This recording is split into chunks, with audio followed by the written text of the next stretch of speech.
నమస్కారం. సనాతన ధర్మంలో తరచుగా ఒక ప్రశ్న వినిపిస్తూ ఉంటుంది కదా. అవును, శివుడు గొప్పవాడా విష్ణువు గొప్పవాడా అని. సరిగ్గా ఈ అనాదిగా వస్తున్న చర్చ వెనుక ఉన్న అసలు నిజాన్ని, ఆ ఆధ్యాత్మిక సత్యాన్ని కొంచెం లోతుగా చూద్దామీరోజు. తప్పకుండా. దీనికోసం మనం స్కందపురాణంలో చెప్పిన ఒక ఆసక్తికరమైన కథను ఆధారం చేసుకుందాం.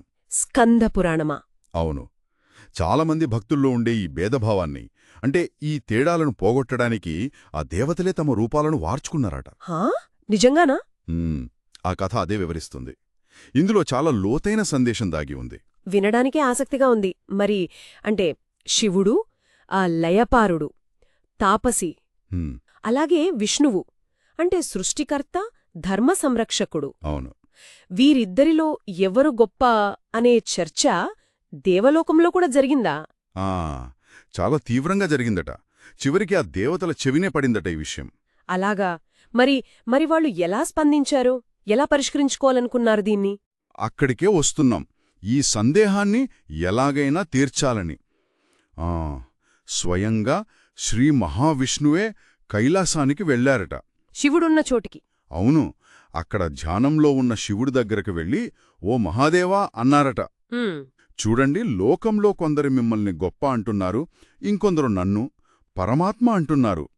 ఈ భ్రమను తొలగిద్దాం, అసలు సత్యమేంటో చెబుదామని ప్రతిపాదించారు. అంటే సమస్య తీవ్రతను వాళ్లే గుర్తించారన్నమాట.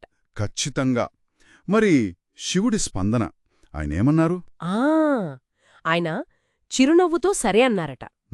తప్పకుండా విష్ణు, కాని మాటలతో చెప్పడం కన్నా అనుభవంతో తెలుసుకోవడం ఉత్తమం కదా అన్నారట. ఇది బాగుంది. అనుభవం ద్వారా తెలుసుకోవడమా? అవును. మనమిలా చేద్దాం. ఒకరి రూపం మరొకరం ధరిద్దాం. నీవు నేనుగా, నేను నీవుగా మారిపోదాం. అప్పుడు సత్యం మనకే తెలుస్తుంది, లోకానికీ తెలుస్తుంది అని బదులిచ్చారు. అద్భుతం. అంటే స్థానాలు మార్చుకుందామన్నారా? అంతే. ఒకరి స్థానంలో మరొకరు ఉండి చూద్దామని. ఆ తర్వాతేం జరిగింది? ఆ రూపమార్పిడి. వాళ్ళు సంకల్పించగానే అది జరిగిపోయింది. విష్ణువు ఏమో శివుడి అర్ధనారీశ్వర రూపాన్ని, అంటే సగం శివుడు సగం పార్వతీగా ఉండే రూపాన్ని ధరించారు. ప్రకృతి పురుషుల ఏకత్వం. సరిగ్గా. మరి శివుడు ఆయన విష్ణువు యొక్క చతుర్భుజ రూపాన్ని, అంటే శంఖు, చక్ర, గద, పద్మాలతో ఉండే వైకుంఠ రూపాన్ని స్వీకరించారు. ఊహించుకుంటేనే ఎంత గొప్పగా ఉంది. దేవతలు, ఋషులు చూసుంటారు గదా.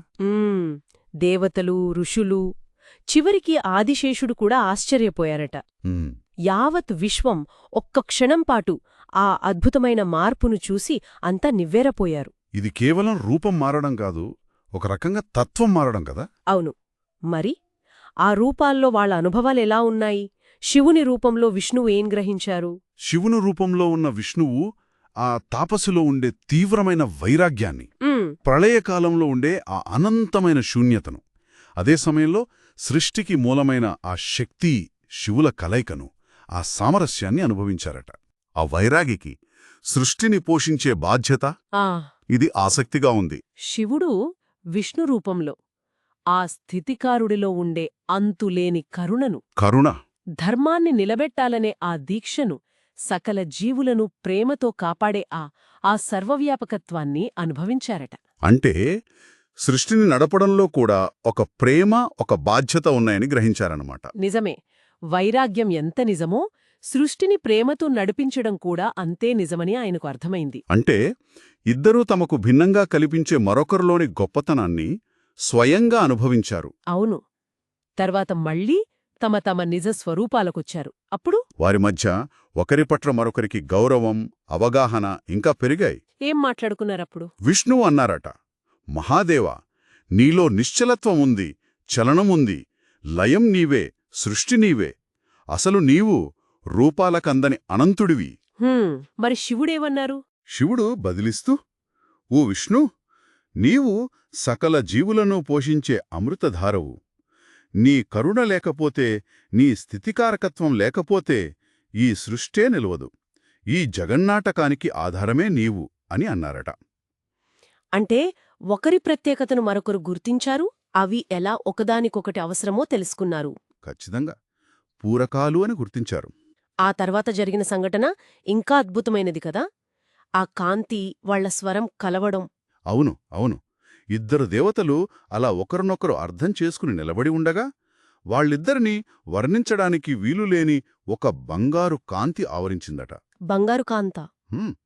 అది నీలం కాదు, తెలుపు కాదు, స్వచ్ఛమైన దివ్య తేజస్సు. అప్పుడు వాళ్ళిద్దరి స్వరాలు కలిసిపోయి ఒకే స్వరంగా విశ్వమంతటికీ వినిపించిందట. ఏం ప్రకటించారు? ఇలా, మేము వేరు కాదు, ఒకరికన్నా ఒకరం గొప్ప కాదు, మేము ఇద్దరిలా కనిపిస్తున్నా మేము ఒకే ఒక్క సత్యస్వరూపులం. ఆహా. శివుడిలో విష్ణువును, విష్ణువులో శివుడిని ఎవరు చూస్తారో అంటే పైకి కనిపించే రూపాన్ని కాకుండా దాని వెనకున్న ఆ ఏకత్వాన్ని ఎవరు ఆరాధిస్తారో వారే సృష్టి సారాన్ని తెలుసుకుంటారు అని ప్రకటించారు. అద్భుతం. వింటుంటేనే ఒళ్ళు గగురుపాటు కలుగుతోంది. అంటే ఈ భేదమంతా మనం చూసే దృష్టిలోనే ఉందన్నమాట. సరిగ్గా చెప్పారు. ఇదే హిందూ ధర్మంలోని అద్వైత సిద్ధాంతానికి ఒక అందమైన నిరూపణ. అద్వైతం అంటే రెండూ కానిది. అవును. శివుడు, విష్ణువు ఇద్దరూ ఒకే పరమాత్మ యొక్క వేర్వేరు రూపాలు, ఒకరికొకరు పూరకాలు. ఒకరిపై భక్తి ఉంటే సహజంగానే మరొకరిపై గౌరవం ఉండాలి. హ్మ్. ఈ వైవిధ్యంలో ఏకత్వాన్ని చూడటమే అసలైన జ్ఞానం అని ఈ కథ చెబుతోంది. నిజమే.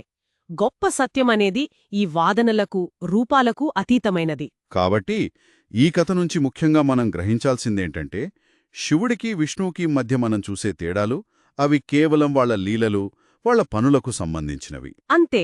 వారి మూలతత్వం మాత్రం ఒక్కటే. మనం ఏ రూపంలో పూజించినా చేరేది ఆ ఏకైక పరమాత్మనే. మరి చివరిగా మనం ఆలోచించాల్సిన విషయం ఒకటి ఉంది. చెప్పండి. మన రోజువారీ జీవితంలో కూడా వేరువేరు మనుషుల్లో, వేరువేరు ఆధ్యాత్మిక మార్గాల్లో ఈ లోపలున్న ఐక్యతను మనం గుర్తించగలిగితే అది మన దృక్పథాన్ని, మన భక్తిని ఎలా మారుస్తుంది. అన్ని దారులు ఆ దేవుడి దగ్గరికే వెళతాయి అనే భావన మనల్ని ఎంత విశాల హృదయులుగా మారుస్తుందో కదా. నిజమే. ఈ ఏకత్వ దృష్టిని అలవర్చుకుంటే బహుశా జీవితం ఇంకాస్త ప్రశాంతంగా, అర్థవంతంగా మారుతుందేమో. తప్పకుండా. ఆ దృష్టిని పెంచుకోవడమే ముఖ్యం.